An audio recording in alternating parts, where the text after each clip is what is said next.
Ma'am स्वागत है आपका हमारे शो पे, नए सेट पे।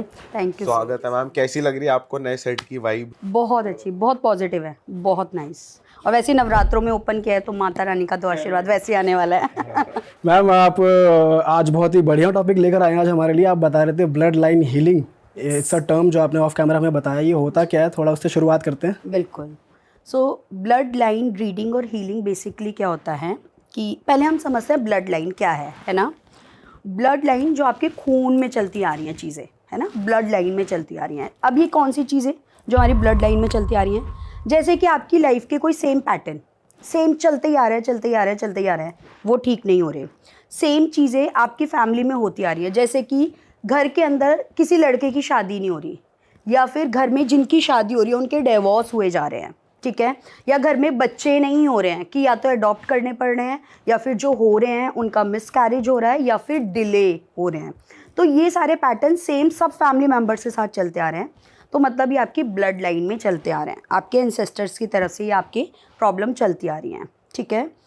तो अब ये क्यों आ रही हैं, किस लिए आ रही हैं, हमें ये जानने की ज़रूरत है। इसको अगर हम शॉर्ट में कहें, जिसे हम कहते हैं पितृदोष, यूजुअली लोग कहते हैं पितृदोष पितृदोष, लेकिन वो बताते नहीं है पितृदोष क्यों है।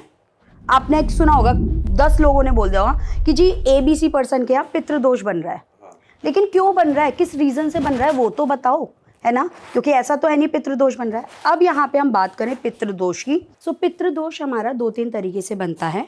पहला, जो हम अपनी पास्ट लाइफ के कर्मास अपने साथ लेके आए हैं, उससे आपके कोई ना कोई दोष बनेगा जिसकी वजह से आपको इस लाइफ में प्रॉब्लम होगी।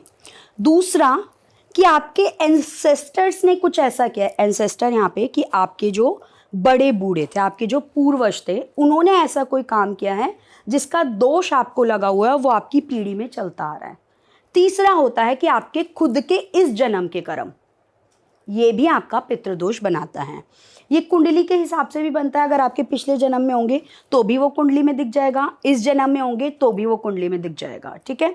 जैसे कि एग्जाम्पल के लिए बता रही हूँ, डिटेल में नहीं जाऊँगी, एग्जाम्पल के लिए, दूसरे 5वें 9वें 12वें घर में अगर आपका राहु बैठा है, समझ लेना आपके 100% पितृदोष है, ठीक है। अब ये पितृदोष क्या करवाएगा आपके, या तो आपकी फैमिली के अंदर बच्चे नहीं होने देगा, होंगे तो कोई टेक्निक से, जैसे IVF IUI इस तरीके से होंगे, या फिर बहुत डिले होंगे, ठीक है। ये इस तरीके से पितृदोष ये आपके ही कर्मों का बन गया। अब जब पितरों का बनता है, जो हमारे पूर्वज हैं उनका पितृदोष बनता है, तो उसके अंदर क्या होगा, जैसे कि आपके घर में जो बच्चे हुए, या तो वो जिएंगे नहीं, या डिले होंगे, या फिर आपके घर में चीज़ों में दिक्कत आएगी, चाहे वो फाइनेंशियली है, चाहे मेंटली है, या रिलेशंस में है, ठीक है। अब लोग कहते हैं मैम हमारे घर के अंदर आपस में झगड़े भी हो रहे हैं, लड़ाई झगड़े भी हो रहे हैं, ठीक है, कलेश भी हो रहे हैं, पैसे की भी दिक्कत आ गई, सारी परेशानियां एक साथ आ गई। अब उन लोगों को पता है क्या लगने लगता है, और लोग पागल बना भी रहे हैं इस नाम पे, कि आपके घर में तो ना भूत बाधा है, आपके घर के अंदर ब्लैक मैजिक हुआ है, आपके ऊपर ईवल आई हुई है। ये लोग कह के यूजली पागल बना देते हैं आज की डेट में, ठीक है। लेकिन वो ये नहीं जान रहे कि आपके घर में हो सकता है या तो आपके कर्मों से पितृदोष बन रहा है, या आपके पूर्वजों की वजह से पितृदोष बन रहा है। अब इस सिनेरियो में यहाँ पे मेजर रोल जो आता है, यहाँ पे मैं करती हूँ ब्लड लाइन हीलिंग। अब ब्लड लाइन हीलिंग क्या होगी यहाँ पे, कि आपके ही पितरों को मैं बुलाऊंगी। मैम किसी ना केस के एग्जाम्पल से समझता है तो ज़्यादा समझ आएगा। ठीक है, जैसे कि अब मेरे पास एक मेरी पीछे क्लाइंट आई, उन्होंने बोला मैम उनके भाई ने सुसाइड की, उनके फादर ने सुसाइड की, उनकी मदर सुसाइडल थॉट्स पे आ गई हैं, 2-3 बार उनको पकड़ चुके हैं, ठीक है, कि वो सुसाइड करते करते उनको रोका। इनके घर में बन रहा था पितृदोष। इनसे पूछा गया तो मैंने इनके बुलाया पितरों को। जैसे ही मैंने आँख बंद करके प्रेयर करवाई इनसे, इमीडिएट इनका ब्रदर मेरे सामने आ गया। ये प्रेयर मतलब हमारे मंत्र होते हैं, नॉर्मल मंत्र? नहीं, मंत्र नहीं होते, एक प्रॉपर प्रेयर होती है। कौन सी लैंग्वेज, कौन सी? आपके ऊपर डिपेंड करती है, वो मैं आपकी लैंग्वेज में ही करवाऊंगी। इंडियन साइंस है? इंडियन साइंस है। अच्छा, ये इंडियन साइंस है। आज तक आई हैव नो आइडिया कितने लोग करते हैं, बट मेरे पूरे हीलिंग कम्युनिटी में देखूं तो I am the first one जो पितरों को डायरेक्ट बुला रही है, ठीक है, विदाउट एनी। ये आकाशिक रिकॉर्ड जैसा है? आकाशिक और ये दोनों डिफरेंट हैं। अच्छा, आप देखो, मैं फर्क बता देती हूँ आगे एक्सप्लेन करने से पहले। आकाशिक में क्या होता है, आप प्रेयर पढ़ते हो और प्रेयर में आप कहते हो master teacher and loved ones, ये 3 ही आपको गाइड करते हैं। यहाँ पे डिपेंड करता है कि आपके जो लव्ड वन हैं, जो आपके एंसेस्टर हैं या जो चले गए हैं इस दुनिया से, वो आए या ना आए, उनके ऊपर निर्भर है।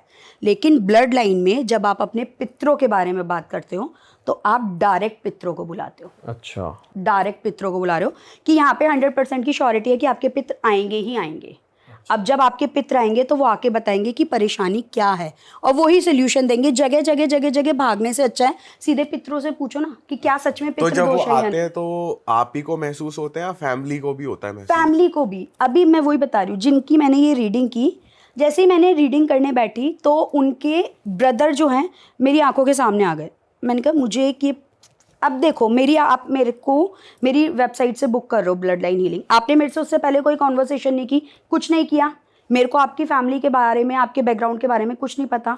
मैंने सीधे बोला एक कोई पतले व्यक्ति आए हैं जिन्होंने चेक की शर्ट पहनी है और उन हर कोई ना अपना एक स्पेसिफिक चीज़ दिखा के जाता है। उन्होंने ना अपने गले की तरफ यूँ किया, तो जैसे ये बना हुआ होता है ना, ये बॉयज़ में हो जाता है ना, आवाज़ निकलती है तो थोड़ा सा ये बोन ऐसे हो जाती है। उसने मेरे को यूं करके दिखाया और मैंने उनसे पूछा कि ये लड़का दिखा है बिल्कुल पतला है, चेक शर्ट पहन रखी है, उसका ये निकला हुआ है। वो लड़की इमीडिएट रोना शुरू हुई और उसने कहा कि ये मेरा ब्रदर है, जो ये आया है, इसकी सुसाइड हुआ है, इसने सुसाइड किया है। ठीक है, अब इनकी मैंने हीलिंग की, इनसे पूछा इनके घर में क्या परेशानी है, सारा प्रोसेस किया। आपने मुझे अपनी फैमिली मेम्बर जो जा चुके हैं नाम नहीं बताया उनके, यहाँ पे मेरे को बाकायदा एंसेस्टर नाम देते हैं आके कि मैं ये हूँ, पूछो इनसे। उन्होंने नाम दिया कि मैं सावित्री हूँ, पूछो इनसे। मैंने उनसे पूछा कि ये कोई लेडी आई हैं, इनका नाम सावित्री कौन है? कहती है मेरी बुआ है। ठीक है, अब उनसे पूछा कि क्या करना है, उन्होंने एक स्पेसिफिक पर्सन का नाम बताया, थोड़ा वो कॉन्फिडेंशियल रखना है, वो मैं एग्जैक्ट नहीं बता सकती। ठीक है, उन्होंने एक स्पेसिफिक पर्सन का नाम बताया कि इससे दूर रहना। मैंने कहा क्या ये है? उन्होंने कहा यस मैम, इसने तो मेजर हमारी लाइफ में इशू क्रिएट कर रखा है। फिर उन्होंने बताया कि उपाय हमें क्या क्या करने हैं, वो सारे उपाय बताए। तो उपाय भी एंसेस्टर्स ही बता रहे एक तरीके से कि आप ये रेमेडी कर लो? एंसेस्टर बता के जा रहे हैं, इसमें मैं अपनी तरफ से कुछ नहीं बता रही, कुछ नहीं कर रही, जो बता रहे हैं सब एंसेस्टर्स बता रहे हैं कि आप ये उपाय करो, ये जो परेशानी हो रही है इस परेशानी से आपकी ये परेशानी ठीक हो जाएगी। अच्छा मैम, वैसे अक्सर कहा जाता है पितृदोष जब होता है, जैसे आप पितृ जो परेशान करते हैं कि यार चलो कोई फंक्शन था, उनको कुछ दान नहीं करा, उनके कपड़े नहीं चढ़ाए, उनका पहले भोजन नहीं निकाला, तो ये तो मेजर प्रॉब्लम्स यही मेजर हैं, ये है, बिल्कुल हैं, हमें याद नहीं रहता। जैसे एक क्लाइंट के मेरी, उनकी मैंने रीडिंग की, पहले ब्लड लाइन रीडिंग की और उसके साथ ही फिर, क्योंकि मैं क्या करती हूँ, जहाँ मैंने रीडिंग की इमीडिएट मैं हीलिंग शुरू करवा देती हूँ। ये नहीं कहूँगी कि अच्छा आपके पितृ दोष आ रहा है तो आपको इतने पैसे और देने पड़ेंगे या ये करना पड़ेगा उपाय करने के लिए, immediate on the spot remedies. तो अब इनसे पूछा, इनके फादर आया और वो ना यूँ करके चेयर पर बैठ के पैर हिला रहे थे। मैंने कहा ये शादी के अंदर मुझे दिख रहे हैं, फंक्शन के अंदर, ये कौन है? इन्होंने कहा, मैंने उनको हुलिया बताया कि ये ऐसे दिख रहे हैं। उन्होंने कहा ये मेरे फादर हैं, जो आप बता रहे हो एग्जैक्ट ये मेरे फादर हैं। मैंने कहा ठीक है। इन्होंने देखा इनके फादर, मैंने कहा ये शादी के अंदर बैठे हुए हैं, बताओ। कहते हैं शादी में क्यों बैठे हैं हमें नहीं पता। उनसे पूछा, फिर उनके फादर से पूछा कि आप शादी में क्यों बैठे हो ये बताओ, और आप ऐसे क्यों बैठे हो गुस्से में। उन्होंने कहा पितरों के कपड़े आते हैं हमारे यहाँ जब शादियाँ होती हैं, अगर आपने देखा हो हिंदू धर्म में जिनके यहाँ पितरों की पूजा होती है, तो शादी के अंदर क्या होता है, सबसे पहले पितरों के कपड़े आते हैं। मतलब देवी देवताओं से भी पहले, जो आपके घर के देवी देवता पूजन होती है उनसे पहले भी पितरों की पूजा होती है। यहाँ पे ये पितरों के कपड़े आए ही नहीं। ओके। उन्होंने कहा मेरे कपड़े नहीं आए हैं पितरों के, तो मेरा मतलब नहीं बनता यहाँ पे, तो मेरा वो कमी रही है, मुझे बताओ। उनकी अमावस्या पे जो कपड़े थे, जो पूजा पाठ थी, वो सारी करवाई। Now things are better. और वो प्रॉब्लम क्या क्रिएट कर रहे थे? जिसके कपड़े नहीं आए थे, जिस लड़की की शादी में 6 साल से उसकी शादी के अंदर कलेश हो रखा था। 6 साल से वो लड़की आती थी अपने ससुराल से, 2 महीने 3 महीने रुकती थी, फिर वापस अपने मायके, फिर रुकती थी, फिर वापस मायके। अब चीज़ें स्मूथ हो गई हैं, अब 6 महीने 7 महीने हो गए हैं, कोई दिक्कत नहीं है, लड़की आराम से रह रही है। तो ब्लड लाइन हीलिंग में हम ये कह सकते हैं कि आपको जैसे रेमेडीज भी उन्हीं के थ्रू मिल रही हैं, जी। तो आपको एक पक्का से श्योर शॉर्ट सोल्यूशन मिल रहा है। Yes, sure short. आकाशिक में नहीं मिल पाता आपको ऐसा? आकाशिक में डिपेंड करता है मास्टर, टीचर और लव वंस पे। वहां पे श्योर शॉट आपको कोई वो नहीं मिलता, उनकी मर्जी होती है, वो बताएंगे बताएंगे, नहीं बताएंगे नहीं बताएंगे। लेकिन ब्लड लाइन हीलिंग में श्योर शॉट। और सबसे बड़ी चीज, ब्लड लाइन हीलिंग में आपके खुद के घर के पितर आ रहे हैं ना, आपको श्योरिटी दे रहे हैं। मेरे को नाम दे के जाते हैं, नीलम, कला, सावित्री और शुभांगी, इस तरीके से पूरे नाम दे के बता के जाते हैं कि ये नाम है मेरा, पूछो। क्योंकि मुझे तो किसी का बैकग्राउंड नहीं पता ना, कुछ नहीं पता। मेरे क्लाइंट्स खुद ना शॉक्ड होता है कि आपको ये नाम कैसे पता चले, ये तो हमारे ये हैं, ये तो हमारे वो हैं। मैम ऐसा भी तो हो सकता है कि कभी पितर आना ही नहीं चाह रहे, आप उनसे कनेक्ट कर ही नहीं पा रहे। जो प्रेयर है उसमें आती ही आते हैं। आज तक टचवुड जितनी मैं ब्लड लाइन हीलिंग कर चुकी हूँ उसमें ऐसा कोई सिनेरियो नहीं हुआ। एक तो सबसे बड़ी चीज़ ये कि मैं माँ काली की भी पूजा करती हूँ ना।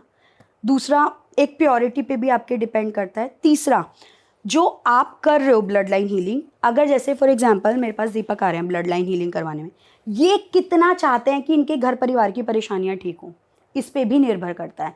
अगर आप टेस्ट करने आ रहे हो, ठीक है चलो चेक कर लेते हैं, होता भी है नहीं होता है क्या नहीं, तो मतलब आप चाहते नहीं हो चीज़ें ठीक करना। बट आज तक कभी हुआ ही नहीं कि मैंने ब्लड लाइन हीलिंग की हो और किसी के एंसेस्टर ना आए हो। बट जो मतलब ये आप बताते हो कि आपको ब्लड लाइन हीलिंग की ज़रूरत है किसी को, या फिर वो खुद ही बुक करते हैं कि मुझे इसकी ज़रूरत है? पता कैसे चलता है कि क्योंकि जो परेशान है उसे तो सिर्फ परेशानी पता है ना, सोल्यूशन तो आप दोगे, तो कैसे रहता है? बिल्कुल, देखो बहुत सारी चीज़ों के अंदर आप direct blood line healing book कर सकते हो अगर आपकी फैमिली में सेम पैटर्न हो रहे हैं। एग्जाम्पल देके बताती हूँ, वन ऑफ माई क्लाइंट जिनके घर के अंदर जितनी लड़कियों की शादी हुई उन सबके डाइवोर्स हुए, किसी की शादी नहीं टिकी, है ना। इस सिनेरियो में सेम पैटर्न चल रहा है सबकी लाइफ में, ठीक है। तो क्या होगा, यहाँ पे आप ब्लड लाइन हीलिंग करवाओ कि ऐसी कौन सी दिक्कत आ रही है कि, क्योंकि ऑब्वियसली अगर ब्लैक मैजिक होगा तो वो शादी भी नहीं करने देगा, समझ रहे हैं आप, या फिर और कोई दिक्कत होगी वो शादी तक बात ही नहीं पहुँचने देगा। अब यहाँ पे शादी होके और जो क्या हो रहा है, डाइवोर्स हो रहा है। आप यहाँ पे चले जाओ। मैम ये फिर भी थोड़ा सा कन्विंसिंग नहीं लग रहा मेरे को कि जैसे अगर शादी नहीं हो रही है, मतलब डिवोर्स हो रहे हैं, तो ब्लड लाइन हीलिंग ही क्यों करवाएं। जैसे वहाँ पर ये था कि चलो उनकी शादी को 6 साल हो गए, बन नहीं रही है आपस में, तो ब्लड लाइन हीलिंग पितृदोष ही होगा। वो तो या तो कुंडली देखी जाए या फिर कुछ उनके सपनों में कोई आ रहे हैं उनके दादाजी वगैरह, तो समझ में आता चलो पितृ परेशान कर रहे हैं। ये थोड़ा सा कन्विंसिंग कम लग रहा है। ये कहाँ लिखा है कि अगर आपके पितृ परेशान हैं या परेशान कर रहे हैं तो ही आपके पितृ दोष है? तो एटलीस्ट हमने तो ये सुना है अक्सर कि यार सपनों में आते हैं या फिर अपनी वो दिखाते हैं अपनी प्रेजेंस किसी तरीके से। अगर होता तो 6 साल में उस लड़की को नहीं दिखा देते। और शादी खराब होना हमेशा पितृदोष ही है? नहीं, हमेशा नहीं है पितृदोष, बिल्कुल नहीं है। एग्जैक्टली वही मैं कह रही हूँ ना कि सेम पैटर्न चलते आ रहे हैं आपकी लाइफ में। उसने पहले मेरे से टैरो कार्ड रीडिंग करवाई, तब जाके पता चला कि इसके पितृदोष बन रहा है, ठीक है। तब उसने फिर मैंने उसको सजेस्ट किया कि तू ब्लड लाइन हीलिंग पे जा, तेरे पितरों को बुला के हम चेक करेंगे कि क्या इशू है एग्जैक्टली, ठीक है। जिन चीज़ों में सेम ही पैटर्न है, अब इसकी फैमिली के और बच्चों में शादी नॉर्मल चली है, इसी के में, तो ये मेरे पास आई थी बेसिकली टैरो कार्ड रीडिंग करवाने, तब जाके इसका ब्लड लाइन हीलिंग हुआ। जिनमें इन्होंने डायरेक्ट हीलिंग करवाई है, ठीक है, ब्लड लाइन हीलिंग करवाई है, मेरी रीडिंग करवाई है, जो ये और सिनेरियो बता रही हूँ मैं, इन्होंने मेरे से टैरो नहीं करवाया। सुसाइड केस, सबके ही घर में सुसाइड क्यों हो रहे हैं, ठीक है। या फिर दूसरा सिनेरियो जहाँ पे सबके मेजर हेल्थ कंसर्न सेम ही है, ब्लड से रिलेटेड, सबके ब्लड से रिलेटेड। अब ये जो जिनके मैं ब्लड से रिलेटेड बता रही हूँ कंसर्न, यहाँ पे ये सिनेरियो था कि फैमिली में जितने ही लोग थे, जितने लोग, चाहे मेल है चाहे फीमेल है, चाहे फीमेल की शादी होकर वो दूसरे घर में चली गई, सबको ब्लड से रिलेटेड इशू हो रहे थे। चाहे वो ब्लड कैंसर हो या फिर आपका कोलेस्ट्रॉल हो, बीपी के हो, जितने, और कोई बीमारी नहीं, हेल्दी लाइफस्टाइल, हेल्दी सब चीज़ें कर रहे हैं, बट स्टिल ब्लड इशू हो रहे हैं उनको। जब उनकी हीलिंग की गई, उनकी रीडिंग की पहले, तो वहाँ पे पता चला उनके एंसेस्टर्स की तरफ से ये प्रॉब्लम आई है। उन्होंने बाकायदा दिखाया कि एक टाइम पे किसी ने उनसे कुछ मांगा, उन्होंने वो नहीं दिया, वहाँ जाके उनका कर्ज लगा। अब यहाँ पे उनकी रेमेडी, एक सिंपल रेमेडी उनकी बता देती जो आई थी ऑन कैमरा। उन्होंने बोला कि यहाँ पे आपने जिसके साथ नहीं किया, एक छोटा बच्चा था जिसके लिए इन्होंने गेट नॉक किया, उन्होंने गेट नहीं खोला, बाकायदा गेट दिखाया, नाम बताया, ये नाम है जिनका, ये पर्सन है जिनके साथ ये प्रॉब्लम हुई थी, और गेट नॉक किया था। उन्होंने कंफर्म किया, यस ये हमारे दादाजी हैं, बाकायदा उन्होंने ये कंफर्म किया। तो जिन्होंने ये गेट नहीं खोला था, जैसे कि मेरे पास आए ये, इन्होंने बोला कि मेरे को कुछ खाने को चाहिए तो मैं ये गेट नॉक कर देता हूँ, मैंने वो गेट नहीं खोला, इन्होंने मुझे कर्ज किया। इनके पास एक छोटा बच्चा था जिसको ब्लड से रिलेटेड इश्यूज थे और उसको ज़रूरत थी। इन्होंने मुझे कर्ज किया कि सब कुछ होते हुए तेरे पास तो मुझे नहीं दे रही है, तेरा खानदान भुगतेगा। अब जब इनकी ये रेमेडी आई तो ये जो बच्चा था और ये जो फादर था, इससे माफ़ीनामा लिया गया, इनको भी बुलाया गया, फिर इनसे माफ़ी मंगवाई कि ठीक है जो हुआ जाने अनजाने में हुआ, अब इनको बख्शो। फिर उसका एक और प्रोसेस था जो ऑन द स्पॉट करवाया गया। अब उनकी घर की ब्लड से रिलेटेड कंसर्न्स धीरे धीरे सॉल्व होने शुरू हो गए। इस तरीके से जो सेम पैटर्न आपकी लाइफ में चलते आ रहे हैं ना, जिनका आपने डॉक्टर से ट्रीटमेंट करवा लिया, सब कुछ करवा लिया और आपको लग रहा है कि नहीं, या फिर आपको किसी ने, आपने कहीं रीडिंग करवाई, कुछ भी करवाया और किसी ने आपको बोल दिया कि आपके पितृ दोष बन रहा है, तो आप direct blood line healing book करके पूछो कौन सा पितृ दोष बन रहा है, क्या रीज़न है, हमारा खुद का बन रहा है, हमारे पितरों के द्वारा बन रहा है, हमारे कर्म का बन रहा है, कैसे बन रहा है। और अगर एक फैमिली में सिर्फ फीमेल ही बॉर्न हो रही हैं या फिर मेल्स ही बॉर्न हो रहे हैं, उस केस में इस सिनेरियो में भी पितृदोष हो सकता है कि आपके घर के अंदर कोई ना कोई ब्लड लाइन के अंदर मेल से रिलेटेड इशू है। वन ऑफ माय क्लाइंट, इन्होंने वो करवाई ब्लड लाइन हीलिंग, इनके अंदर सिनेरियो ये आया, इनकी फर्स्ट वाइफ मर गई, ठीक है, ये दूसरी वो देखने गए, लड़की देखने गए। ये मेरे टैरो के स्टूडेंट से भी मैंने डिस्कस किया जब ये ब्लड लाइन हीलिंग की, तो जब मैं टैरो सिखा रही थी तो उसी दिन का सिनेरियो था ये। तो अब जैसे ये हैं, इनकी फर्स्ट वाइफ, भगवान ना करे एग्जाम्पल दे रही हूँ, ठीक है, कि इनकी फर्स्ट वाइफ जो है उनकी डेथ हो गई। अब ये सेकंड लड़की जो है सेकंड मैरिज के लिए जा रहे हैं देखने। जिस लड़की को देखा, अब होता है ना कि दूसरी शादी हो रही है, ये इस लड़की की पहली शादी थी, इसके हाथ में कुछ फोड़ा टाइप, दाने दाने टाइप होते हैं, वो थे। इन्होंने उसको देख के कह दिया, अरे पागल है, इससे कोड़ी से कौन करेगा शादी, ये कह के आ गए। फ़र्क नहीं पड़ा उस टाइम पे, तो कोई बात नहीं, बोल दिया। अब इनकी जो इनकी शादी तो हो गई, लेकिन इनके घर के जितने भी लड़के थे, जितने भी जवान लड़के, जैसे उनकी शादी का टाइम, सबको सेम प्रॉब्लम आनी शुरू हो गई, हाथों पे दाने।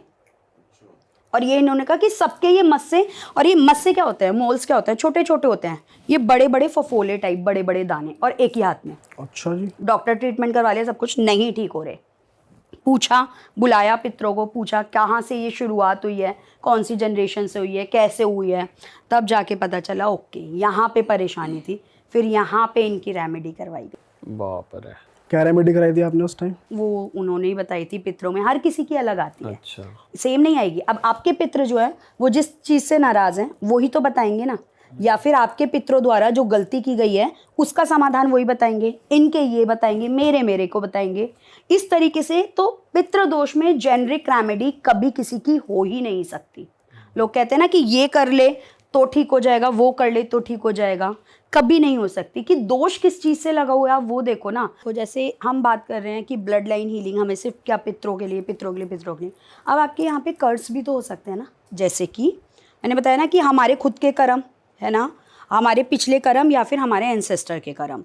यहाँ पे अब हम जब बात कर रहे हैं अपने कर्ज की, कि हमें कर्ज मिला है। अब एक क्लाइंट थी, इन्होंने रीडिंग करवाई, इनके पास थी बिल्लियाँ बहुत सारी।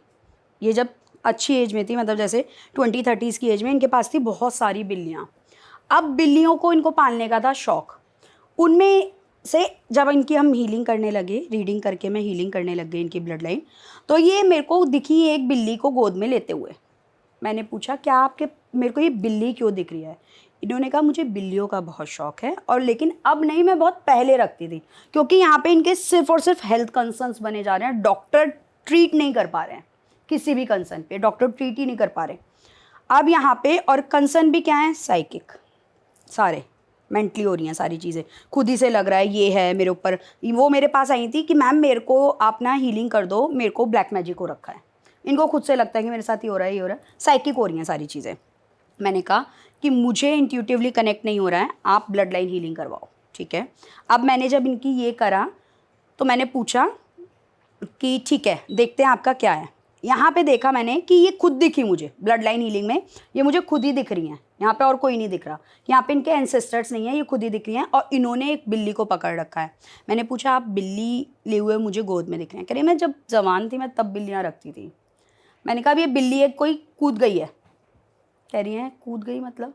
मैंने कहा आपने फेंकी है ये बिल्ली, अब ये बिल्ली है। कहते हैं मैंने फेंकी है। बहुत देर तक इन्हें याद नहीं आया कि मैंने फेंक दी, क्या किया मैंने क्या नहीं किया, मुझे कुछ समझ में नहीं आ रहा। तो जब पता लगा तो इन्होंने किसी बिल्ली को ऐसे गुस्से में, क्योंकि वो एक होते हैं ना कुछ बिल्लियाँ होती हैं बहुत खुकार होती हैं, वो खुकार बिल्ली थी, इनको उसने बाइट किया होगा, इन्होंने उसे फेंक दिया। अब जब फेंका ना, फेंकते उस बिल्ली की डेथ हो गई क्योंकि एजिड थी वो बिल्ली। अब बिल्ली का कर्स इनको लगा है, उस बिल्ली की जो है, बिल्ली का जो कर्स इनको लगा उसने इनको साइकिक डिसऑर्डर्स दे दिए सारे। और समझे? बताओ। एनिमल्स, इसीलिए हम कहते हैं ना किसी जानवर को मत मारो, किसी जानवर को दोष मत करो या उस पर अत्याचार मत करो। उनके भी दोष, उनके भी कर्स, उनके भी दी गई बद्दुआएं आपको लगती हैं। अब उस बिल्ली की क्या गलती थी? अब बिल्ली का स्वभाव है हाथ पंजे चलाना, मुंह चलाना, वो उसका स्वभाव है, उसमें आप कुछ नहीं कर सकते। आप जब पाल रहे हो, आपने इतने टाइम से रख रखे, आपको पता होना चाहिए ना उसके बारे में। इन्होंने उसको फेंक दिया, फेंकते उसकी डेथ ऑन द स्पॉट, और उसके बाद she doesn't do anything for her. उन्होंने उसके लिए कुछ नहीं किया, कुछ भी नहीं किया। इसका कर्स लगा, उसका कर्स, क्योंकि आप देखोगे बिल्ली को हम साइकिक एबिलिटीज़ के लिए बहुत मानते हैं। एक वुल्फ और एक कैट, ये दो साइकिक एबिलिटी के लिए बहुत ही हाईली रिकमेंडेड होती हैं, है ना। तो जब हमने पूछा उनसे, उनसे ही उनके एंसेस्टर्स को बुलाया और बड़े एंसेस्टर्स को बुलाया, उनको पूछा, तब उन्होंने बताया कि ये प्रॉब्लम है, यहाँ पे कर्स लगा हुआ है। फिर हमने उस कर्स के लिए उन्हीं के एंसेस्टर से पूछी रेमेडी और फिर उसको कंप्लीट करवाया। अच्छा।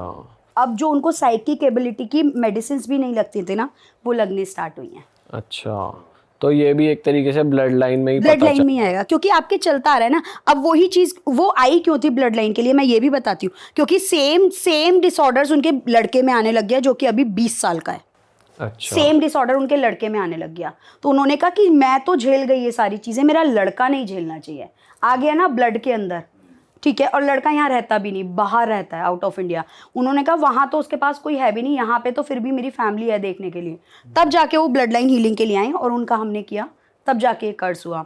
सिमिलर एक और मेरे क्लाइंट जिनके यहाँ क्या है, जो मैं ये डिवोर्स केसेस वाला बता रही हूँ, इनके यहाँ सारी लड़कियों की शादी हुई, सबके डिवोर्स हुए, और डिवोर्स होने के बाद फर्स्ट डिवोर्स, सेकंड मैरिज हुई। सेकंड मैरिज के अंदर 3 लड़कियाँ, ये 3 बहनें, तीनों में से किसी के भी बच्चा नहीं हुआ, किसी के भी बच्चा नहीं। मैं हूँ, मेरी सिस्टर्स हैं दोनों। हमारी फर्स्ट मैरिज हुई, उसमें डिवोर्स हुआ। सेकंड मैरिज हुई, चलो ठीक है, हो गई जैसे तैसे। अब इसके अंदर क्या वो आ रही है प्रॉब्लम, किसी के भी बच्चा नहीं हो रहा। पॉसिबल है? बिल्कुल पॉसिबल नहीं है कि तीनों बहनों के ही डिवोर्स हो गए, और डिवोर्स हुए, चलो पहला दूसरी शादी हुई, दूसरी शादी के अंदर किसी के बच्चा नहीं हो रहा। इमेजिन करके देखो क्या है ये, ब्लड लाइन में चलता आ रहा है ना। इनकी भी हीलिंग की गई। ऐसे ही एक और क्लाइंट जिनके यहाँ घर में चाहे कितना ही सब कुछ कर लो, बैंक्वेट्स बुक हो जाते हैं, सब कुछ हो जाता है, अरेंज मैरिज के लिए सारी प्लानिंग हो जाती है, लेकिन एट द एंड आके क्या होता है, शादी प्रॉपर तरीके से होती नहीं। At the end court marriage ही होती है उन लोगों की। अच्छा, ये भी ब्लड लाइन के अंदर है। एक और क्लाइंट, इनके यहाँ कोई गाड़ी नहीं खरीद सकता, कोई 2 व्हीलर नहीं खरीद सकता, ये चला ही नहीं सकते। अगर ये कोशिश करेंगे चलाने की तो इनके क्या होता था, इनके एक्सीडेंट हो जाते थे। इस तरीके के केसेस आते हैं मेरे पास ब्लड लाइन में कि सेम पैटर्न, सेम गाड़ी वाले भी पितृदोष था। यहाँ पे आप देखो, यहाँ पे पितृदोष नहीं आ रहा है, यहाँ पे क्या आ रहा है, ये आपका कर्स आ रहा है कि सेम ही चीज़ सबको लगी जा रही है। समझ रहे हो आप, सेम ही चीज़ फॉलो हो रही है, सब एक ही चीज़ एक ही पैटर्न पे आ रहे हैं, ठीक है। अब जब हमारी ब्लड लाइन हीलिंग ओपन होती है ना, हम उनके एंसेस्टर को बुलाते हैं, तो वो खुद बताते हैं कि इनको ये कर्स लगा हुआ है, इनको ये दोष बना हुआ है, या मेरे लिए जो पूजा पाठ होती है पितरों के लिए, उसके अंदर कोई कमी रही है। समझ रहे हैं? अब क्या होता है कि जैसे मेरे पितरों की पूजा होती है, वहाँ पे पानी रखा जाता है, मीठा रखा जाता है, और हर अमावस्या पे पूजा होती है पितरों की। आपने नहीं करी, आपके पितृ क्या होंगे, आप किसी को हर महीने रोज, मतलब हर अमावस्या पे खाना खिला रहे हो, आपका टाइम फिक्स्ड है, आपने अचानक से छोड़ दिया।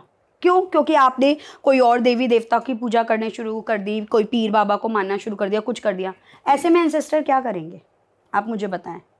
आपको मैं रोज खाना खिला रही हूँ, दीपक भाई आओ खाना खाओ, दीपक भाई आओ खाना खाओ, दीपक भाई आओ। एक दिन से अचानक से कहते दीपक भाई तुम्हारा और मेरा कोई रिश्ता नहीं है, जाओ। आपको गुस्सा नहीं आएगा? आप कहीं ना कहीं या तो आप उनको दोष दोगे या आप कर्ज करोगे कि जा अब आज से तेरा सब देखियो कैसे खाएगी तू खाना, कुछ ना कुछ होगा ना। तो ये खुद पितृ आके बताएंगे कि आपका कर्ज हो रखा है, आपका पितृ दोष हो रखा है। कुछ पैटर्न्स हैं, अगर वो सेम फॉलो हो रहे हैं तो पॉसिबल है कि पितृ दोष है। और अगर आपने ऑलरेडी कहीं कुंडली दिखा रखी है और आपको ऑलरेडी पता है पितृ दोष बन रहा है, तो आप वो भी डायरेक्ट हीलिंग बुक करो, ओके। आपको पता लग जाएगा। मैम एक चीज़ और बताओ, बहुत सारे जैसे ऐसा कहा जाता है बहुत सारे हेल्थ इश्यूज भी हेरिडेटरी होते हैं, जैसे Yes. शुगर हो गई या किसी कोई गंजापन हो गया, कोई मतलब बालों की क्वालिटी अच्छी नहीं है, तो वो भी पितृ दोष में ही आते हैं क्या? वो भी ब्लड में ही आता है। अब देखो हमने ना एक नाम दे दिया बनाने के लिए, पितृदोष पितृदोष पितृदोष, एक्चुअल में वो दोष है। पितरों को हटा दो आप यहाँ पे, वो दोष है। जैसे कि हर किसी के सर पे गंजापन आ रहा है ना, जैसे कि आपने एग्जाम्पल दिया, वो क्यों आ रहा है? ब्लड में कहीं ना कहीं कोई प्रॉब्लम रही होगी, ठीक है। अब ये देखो, अगर हम डॉक्टर, अब यहाँ पे लोग बोलेंगे कि अरे कोई विटामिन की भी तो कमी हो सकती है, तो क्या सब फैमिली मेंबर्स में या सारे मेल्स के अंदर ही आएगी? फीमेल्स में क्यों नहीं आ रही वो चीज़? मान रहे हो, फीमेल्स में क्यों नहीं आ रही? तो वो दोष कहाँ से बन रहा है, कहाँ से वो शुरुआत हुई? ऐसा तो है नहीं कि आपके शुरू के जो 4 जनरेशन है 5 जनरेशन है उनमें गंजापन होगा, लेकिन कहाँ से डेवलप हुआ? अब आपने अगर किसी महिला को बुरी तरीके से बिहेव गलत किया, उनका जो है रिस्पेक्ट नहीं की, या किसी बच्चे के साथ अच्छा बिहेव नहीं किया, कहीं ना कहीं आपने दोष बना लिया ना, अपने ऊपर बना लिया। उस दोष के लिए कोई ना कोई तो आपको कंसर्न आएगा ही आएगा, आज नहीं कल, आपको नहीं आपकी आने वाली पीढ़ी को। हमारे माँ बाप क्या कहते हैं? अच्छे कर्म कर, तू नहीं तेरी पीढ़ी भुगतेगी। सुनते आ रहे हैं ना हम ये बचपन से ही, है ना।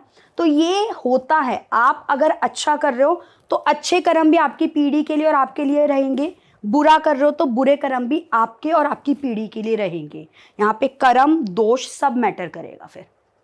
अच्छा मैम एक चीज़ बताओ, एक जनरल बात मैं आपसे पूछना चाह रहा हूँ कि हर इंसान जैसे अपनी लाइफ पूरी करता है, उसके बाद उसकी आफ्टर लाइफ जो भी है वो रहती है, और हो सकता है रीबर्थ हो जाए या कुछ हो जाए, तो जब आप किसी एनर्जी को बुलाते हो उनके पितरों की, तो वो कैसे आ सकता है? अगर उन्होंने रीबर्थ ले लिया हो, वो पता नहीं कहाँ हो या क्या, मतलब ये होता कैसे है? बहुत good, thank you so much ये क्वेश्चन पुट करने के लिए, क्योंकि बहुत कम लोगों को ये पता है। लोगों का मानना होता है ये कि अगर आपके पितरों की शांति नहीं हुई है, वो तृप्त नहीं हुए हैं, तो वो मतलब वो आत्मा बन के भटक रहे हैं।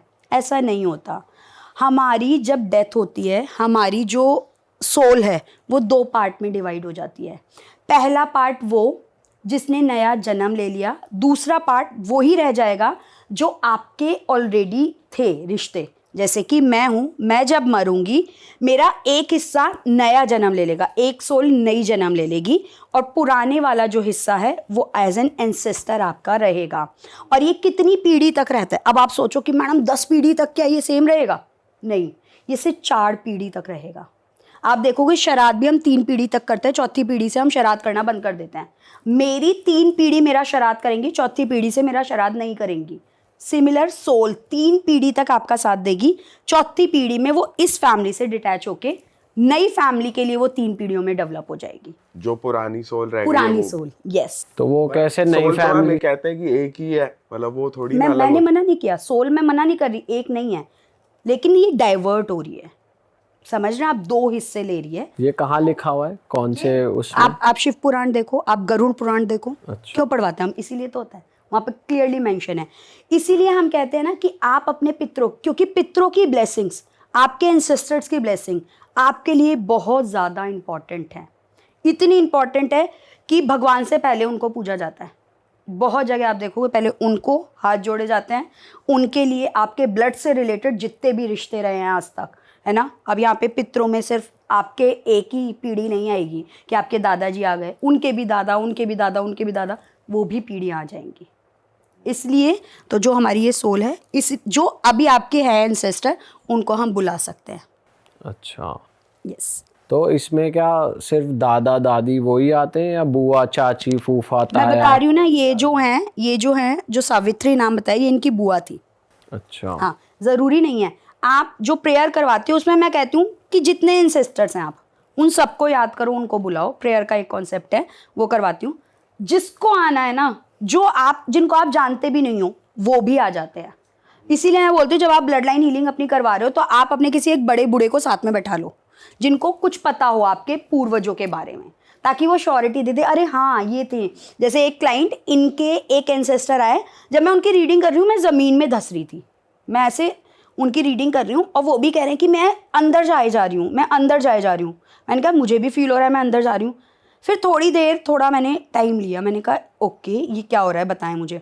देखा तो जो आए थे एंसेस्टर उनकी हाइट कम थी, वो डॉफ थे, मतलब जो बोने लोग जिन्हें हम बोलते हैं वो डॉफ थे। तो इसलिए मुझे वो हाइट कम का रियलाइजेशन कराना, वो बताना, और सेम चीज़ जो मेरी क्लाइंट रीडिंग करवा रही थी उनको फील हो रहा था इमीडिएट। तो मैं कह रही हूँ ना कि ब्लड लाइन के अंदर आपके ऊपर भी आ सकते हैं आपके पित्र, आपको भी महसूस होंगे, मुझे भी होंगे। मेरे क्लाइंट्स को बाकायदा उनके पित्र आते हुए देखते हैं। जिस लड़की का मैं बता रही हूँ, मैं आपको अभी ऑफ कैमरा उसका ना फीडबैक भी दिखाऊंगी, उन्हें वीडियो बना के मुझे शेयर किया है कि उसने अपने भाई के लिए कुछ मीठा बना के रखा था, उसने बाकायदा देखा है कि उसके भाई ने वो मीठा खाया है। इतना तक उसने देखा है। गायब हो रही है चीज जो बनाया गायब नहीं होती है, मतलब प्रॉपर आपको दिखेगा जब आप हीलिंग करवाते हो कि वो बैठे हुए प्रॉपर खा रहे हैं, पी रहे हैं, सब कुछ कर रहे हैं। अच्छा, आपको आपके एंसेस्टर सिर्फ मुझे नहीं दिखेंगे, आपको भी दिखेंगे। अगर आप कैपेबल हैं, आप चाहते हो दिल से कि आप बुलाएं उनको, आपकी ब्लड लाइन हीलिंग हो, या आपके जहाँ से भी कोई भी दिक्कत आ रही है, कर्स आ रहा है किसी से, जैसे बिल्ली वाला कर्स, उनको दिखी वो बिल्ली। बट मैम किसी को भी दिख जाना ये एक बहुत बड़ी बात नहीं। चलो आप तो हीलिंग करते हो और आप अपने आप को रखते हो, प्रोटेक्टेड रखते हो, आप इतनी पूजा भी करते हैं। अब अगला बंदा कितना मांस मट्टी खाने वाला है, वो अल्कोहलिक है, कुछ भी, उसको थोड़ी ना इतनी ऐसी एनर्जीज इतनी इजीली दिख जाएंगी। इसीलिए तो मैं मीडियम हूँ बीच में। तो उनको नहीं दिखेंगे जो ऐसी वो नहीं, ऐसा नहीं है, नहीं दिखेंगी, उनको महसूस होंगी, लेकिन प्रॉपर हाई वर्जन में। जैसे कुछ क्लाइंट्स को पूरी दिखती हैं, उनके एंसेस्टर सामने बैठे हुए तक दिखते हैं, उनको दिखते हैं। जो बहुत ज़्यादा स्पिरिचुअल नहीं है या जिसको नहीं होता, उनको महसूस लेकिन 100% होती है कि येस मेरे एंसेस्टर आए हैं, मेरे को पता लगे हैं। उनसे डायरेक्ट कम्युनिकेशन नहीं हो सकती, पॉसिबिलिटी है, लेकिन हाँ आपको वो अपनी श्योरिटी ज़रूर देखेंगे कि मैं यहाँ पे हूँ। या वो ऐसी कोई चीज़, जैसे मैंने बताया, नाम बता दिए मुझे या फिर अपनी कोई प्रेजेंस बता दी, वो ऐसा कुछ बता के जाएंगे कि आप कहोगे यस ये तो कोई नहीं था, ये तो ज़रूर मेरे ही, मतलब मैंने इनको कभी कुछ नहीं बताया बैकग्राउंड में, तो ये इनको कैसे पता नाम, है ना, इस तरीके से। तो वो फ्यूचर भी जानते हैं हमारे एंसेस्टर्स, हमारा बिल्कुल सब जानते हैं। हमारे एंसेस्टर्स को हर चीज़ का ज्ञान है, हर चीज़ का ज्ञान है हमारे एंसेस्टर। अब जैसे मैं बता रही थी, एक जो क्लाइंट हैं, इनको खुद दिखे हैं और इन्होंने खुद देखे हैं कि इनके एंसेस्टर वहाँ बैठे हुए हैं। इन्होंने बता दिया, मैंने बाद में बताया, मैंने कहा मुझे ये दिख रहे हैं, ठीक है, लेकिन आप पहले बताओ आपको और कौन दिख रहे हैं। उन्होंने खुद बता दिया मुझे ये मेरे एंसेस्टर दिख रहे हैं। ज्यादा आ गए थे वो, मतलब जरूरी नहीं है आपके एक ही आए, अच्छा, आपके मल्टीपल एंसेस्टर्स भी आ सकते हैं, आपको वो आके बताएंगे। तो जब ये होता है कि आप मल्टीपल एंसेस्टर्स को बुला रहे हो या कुछ भी, वो प्रॉपर आके बताएंगे, दिखाएंगे, सब कुछ करेंगे। तो डिपेंड करता है कि आपकी एनर्जी कैसी है, आप कैसे हो, आपको बता देंगे, नाम बता देंगे कि ये है और ये पर्सन है, इस पर्सन से दूर रहना। फ्यूचर उनको पता होता है, जैसे कि उन्होंने बताया था कि नीलम को बोलना अपने ब्लड का ध्यान रखे, इसको ब्लड से रिलेटेड इशू आने वाले हैं। अरे वाह, आपने ये वीडियो यहाँ तक देख ली भाई, तुमने हमारी मेहनत सफल कर दिया। तुम ही लोग हो असली रियल हिट। और अगर आपको बहुत मज़ा आ रहा है ऐसी क्लिप्स में, ऐसी वीडियोस में, तो फटाफट जाइए प्लेलिस्ट पे, बिंज वॉच कीजिए, सारी वीडियोस देख डालो और मौज काटो। दैट इज इट। हम मिलेंगे नए पॉडकास्ट में, नई क्लिप में। Till then bye bye, see you, take care, do subscribe. Best of real talk online. Okay, bye bye.